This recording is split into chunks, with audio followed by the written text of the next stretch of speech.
What the Ukrainians are doing is they're saying no, before even negotiations begin. They are saying, we're not going to retreat anywhere at all, which is their way of saying it. We don't want negotiations. By the way, I understand that Zelensky said today that he doesn't want to negotiate with the Russians. He went through certain talks with Russian officials in Istanbul, but now he doesn't want to do even that. He doesn't want any negotiations at all. So if there are no negotiations, given the Russian stance, the war will continue. I mean, until one side or the other becomes exhausted and then collapses. And everything that I have seen tells me that it will be the Ukrainians that will happen to first. Well, it's hard to imagine when you look at the inputs, and if you take the entire West combined to include Ukraine, Europe, and the United States, and everything that we can bring to bear in a defense industrial base, the existing stockpiles of all the things, whether it's air defense missiles, air offense missiles, long range drones, artillery shells, armored vehicles, ammunition, for all that kind of stuff. If you look at all those categories and say, who can produce the most on a sustained basis, who has the most manpower to operate that stuff on a sustained basis over extended time, it's not hard to figure out from there. And so it's, again, we have to circle back to what is the logic and the ration for the European side. We'll forget about the Ukraine side for the moment, because it's just logical and illogical, actually, to hold a position that says, okay, all of these factors, which can be measured and counted in large measure anyway, they're all way over out of balance here, but I'm going to roll the dice and bet the farm that this side miraculously somehow succeeds. Because by what's going on here, by what you literally just described, it's setting up a condition whereby they're saying, they meaning Europe and Ukraine, I don't believe this balance. I don't believe that it's Russia's not losing 1,000 persons per day. So I'm going to prove it on the battlefield by letting the war play out. And then we'll see. Either the Russians do get worn out or you do lose the entire country. But it seems to me they have literally rolled the dice on that, and that's where we're going. How do you see it? Well, that's exactly right. What they're doing is they're gambling, and one should never gamble about these kind of matters. I mean, at the very least, conducting a proper negotiation, which is what they're essentially resisting, ought to be something that they encourage rather than refuse to do. They're not even prepared to send their envoys to Moscow to speak with the Russians and to see how the Russians are at the present time, and whether the Russians are nervous, as they presumably would be if they were losing 1,000 men a day, or whether they're confident, which might, by the way, shake that assumption.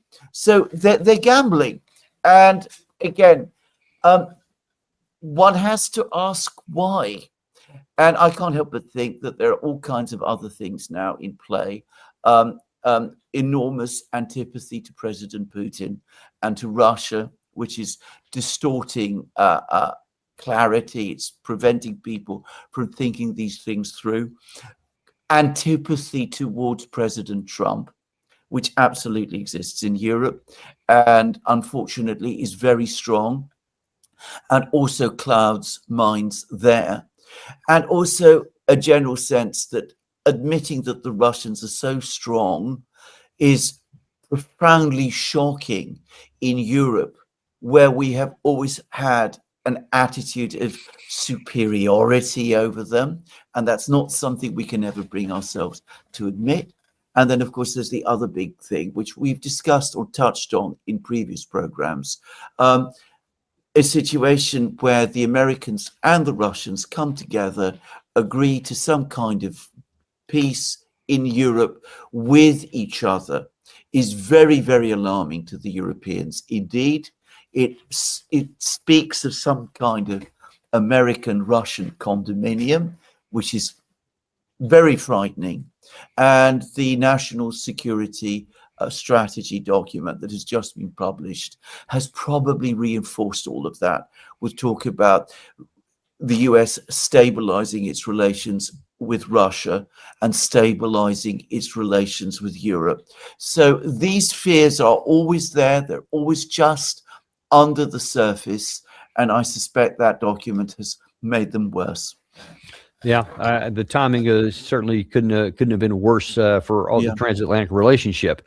Now, in the last few minutes that we have here, what I just described was what seems to be the most plausible scenario, that Europe as a group has calculated that they're just going to bet the farm on, well, let's just try to outlast Russia. What Sersky said, apparently, that they actually agree with that.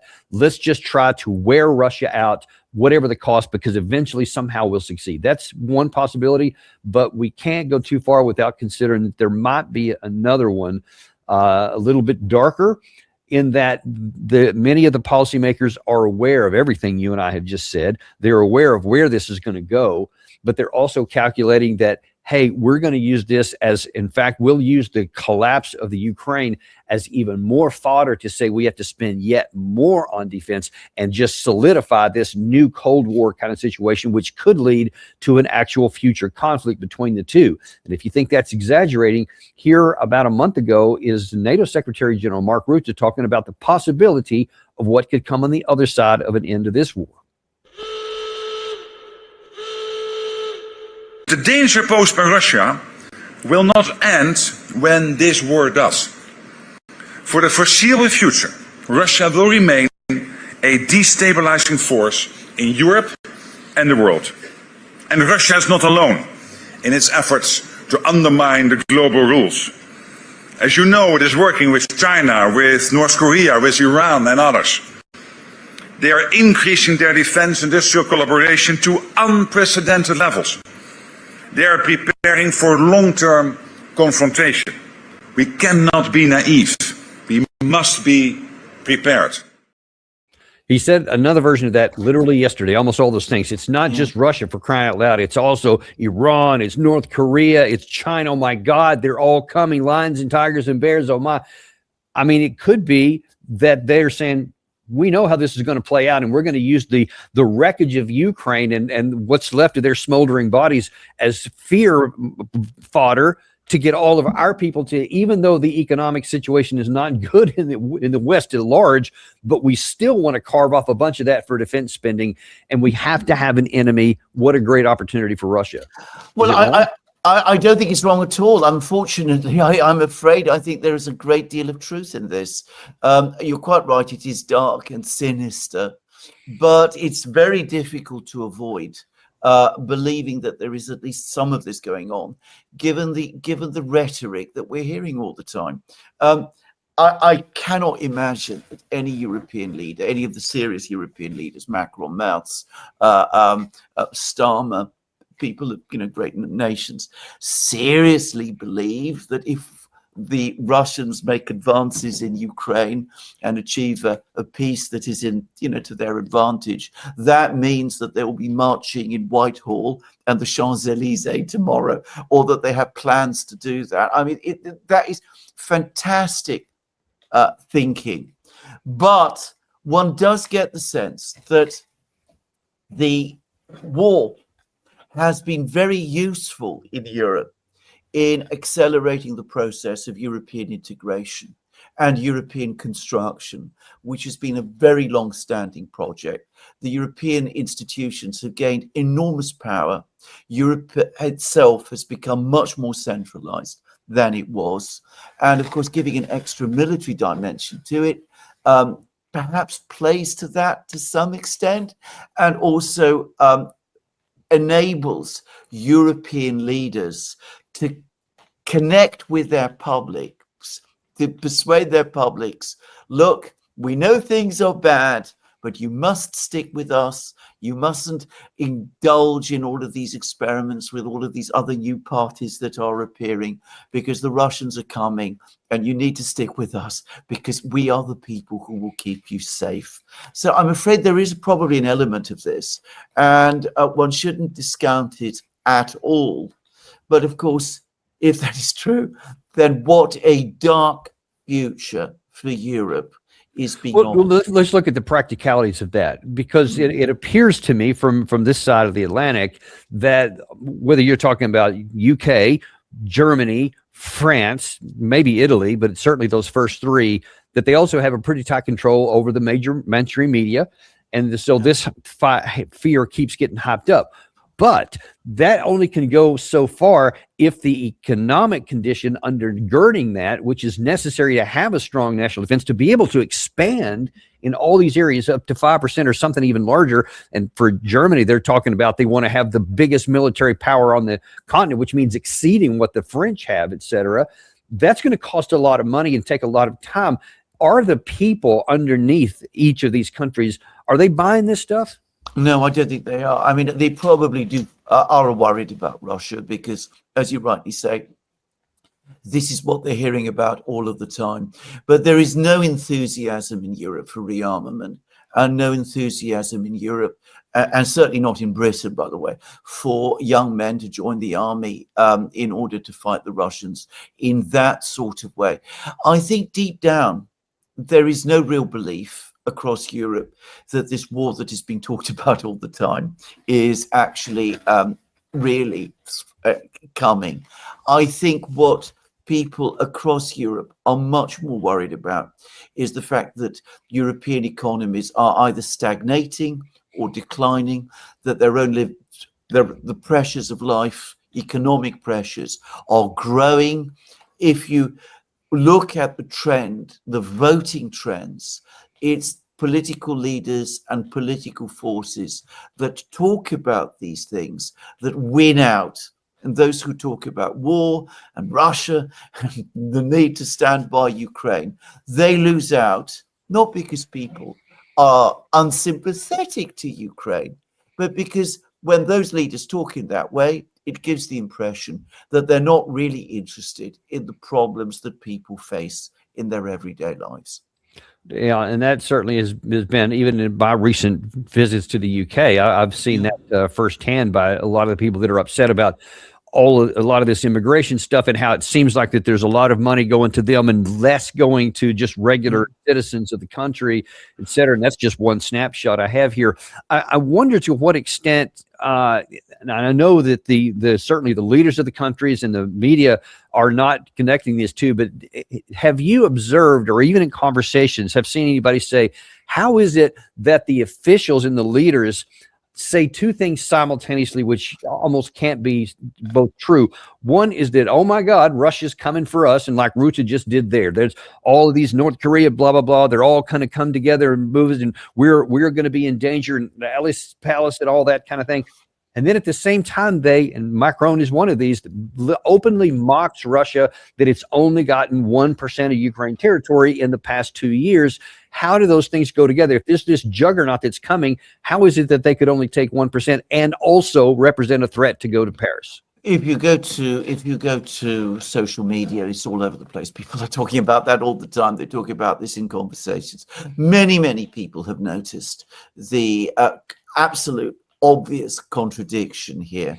It's not gone unnoticed at all. When I went to Germany last time, and I go to Germany quite often, know Germany well, young people, impromptu, were telling me that very thing. I mean, are we supposed to be? Why should we believe leaders who tell us that this is an enormous military juggernaut that's trundling towards us, and who tell us at the same time that this military juggernaut is incompetent and badly managed and is only able to capture microscopic areas of territory at the same time? So people do see this, and they are aware of this, and of course it's never talked about in public spaces, at least in the political world, because this has now become so tightly contained. By the way, I just ought to say this is one of the points which the security strategy document got right. I mean, public debate in Europe has now become very constrained. So it's not talked about there, but that's a misleading impression, because below the surface, people are talking about this and pointing this out all the time. And where can this go? And let's just, for the moment, leave the battlefield aside, but just look in Ukraine, within Europe. If the battlefield goes the way logic and mass says that it eventually will, and that it goes to the Russian side, and they end up taking whatever they want territorially, and then they impose whatever conditions that they want, and there's no more negotiations, they don't have to worry about that.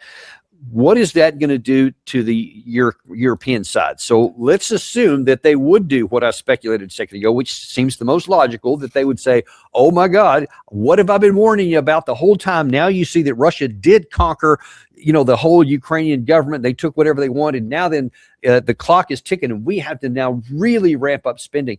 Is that then going to succeed? Or is there a chance that the people will say, you brought this on, you're the one that led to this? That seems like a high hurdle to cross. But meaning, is there a chance that they'll succeed if Ukraine loses? Yes, I mean, right. I think you set out the two possibilities very well. And of course, we can't know for certain before we get there how people will respond. But my own personal view is that trust in governments in Europe is now so low that if Ukraine collapses in that way, what people will say is, look, you've been telling us all of these things about how useless the Russians are, how they've been not making any progress at all. We sent all those hundreds of billions to Ukraine. We've given all that help to Ukraine, and it didn't work out. I think far from making people more belligerent and more frightened and more willing to rally round and fight the Russians, I think it is going to lead to a mass cascade of criticism and doubt. And I think at a certain level, some of the European leaders probably know this, which is probably another reason why they want to keep the war going, continue going for as long as possible, because they don't want to confront that moment when they have to turn around and tell their voters, well, actually, all that we did in Ukraine ended up being for nothing because we failed. So that's my own view. Of course, as it's difficult to predict in advance, but my sense, I think it is difficult to predict, just because it's human interaction, and that always is by nature difficult.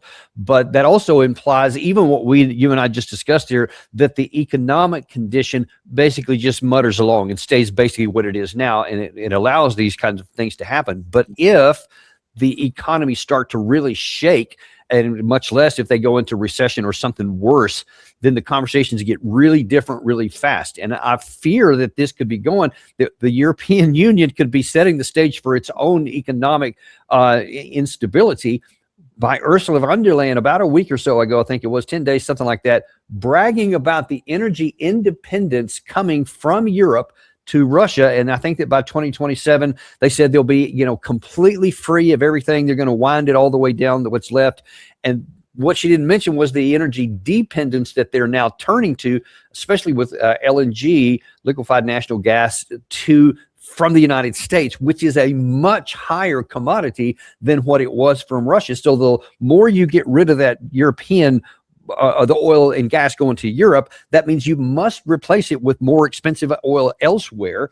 And one of the other comments that Europe is doing more trade with India, for example, even though we have the United States has this tariffs on India for buying Russian oil. Well, it turns out that Europe is now buying a lot of the product from India, because even with the tariffs, it's still cheaper than they can manufacture it themselves because of the input cost. Do you see a concern that by weaning all the way off the remainder of, it's going to continue to raise the cost to do economic activity in Europe, which could hasten an economic decline? Well, I think we can see that every day. I mean, I think that this has been going, there are deep structural problems in the European economy, and they go back a long, long way. Certainly, I would argue to the 1990s at least, and they've never been properly addressed, and they're getting worse. And we've had other problems. There was the pandemic, there was the global financial crisis before then. All of these things have made things significantly worse, cumulatively worse. But the economic war we have waged against Russia, alongside the political, diplomatic, military effort, has made things very much worse. I mean, if there is a deindustrialization process playing out in Germany, which there is, by the way, then the proximate cause for that is the decision by Germany to stop importing pipeline gas from Russia. And this obviously has an effect right across Europe, and it compounds. And if you go on doing the same thing, then of course you're going to accelerate that process even further. And some people say, military spending, military Keynesianism, as it's called, is going to turn things round. I don't believe it's going to turn things round. I don't see how you can conduct a major program of remilitarization on the basis of a declining and shrinking industrial base and by churning out debt. So all of this is indeed going to intensify the instability in exactly the way that you said. And just to say one other thing very quickly, there is a degree of cynicism and mistrust of the political class across Europe, which I think Americans, who have reasons to have doubts about their own political class, I think Americans would still find surprising. I mean, faith in the political class and the political systems in Europe is declining fast. And if we have that kind of crisis, it's quite possible that it will collapse completely. Well, yeah, that seems to be something that's kind of afflicted the entire Western world right now. And I mean, we could do a whole show just on that. Maybe we should one of these days. But that is an ever-present condition that can't be ignored when you talk about all these different branches and sequels of possibilities. Because anytime you start talking about human interaction and human nature and human reaction under pressure, stress, and fear, you don't get a good outcome very often, if I can just say. So we'll see where this is going to go. But this has been a very enlightening episode. And thank you so much for coming on today. And we would certainly remind people that you just can't get enough of Alexander on our show by itself. So by all means, go to the Duran, which is an awesome show. I actually have some of their clothing that I wear sometimes. So it's also really fashionable. So by all means, go check out the Duran. And thank you again, Alexander, as always, for coming on today. Thank you very much, Daniel. And it's been a great pleasure to be on this program. And we appreciate you guys being with us too. Be sure and like and subscribe, folks. That really helps us out more than you may realize. Also, to let you know, we have Larry the Shirt Johnson that's going to be on later this afternoon, about an hour from now. You're not going to want to miss that. Also, Apple Podcasts, Spotify, Apple, anywhere you get your podcast, we have that there. I know a lot of people really like to get podcasts and maybe might be more inclined to listen to a podcast than you do watch a video, because you can do multitasking. By all means, do that. Also, our Substack is available for those who like that. DanielDavisDeepDive.substack.com. You can find us there as well. But we will see Larry Johnson in a little over an hour from now talking about the security guarantees that Ukraine will never get. Don't want to miss that. Thank you very much, folks, and we'll see you then on the Daniel Davis Deep Dive.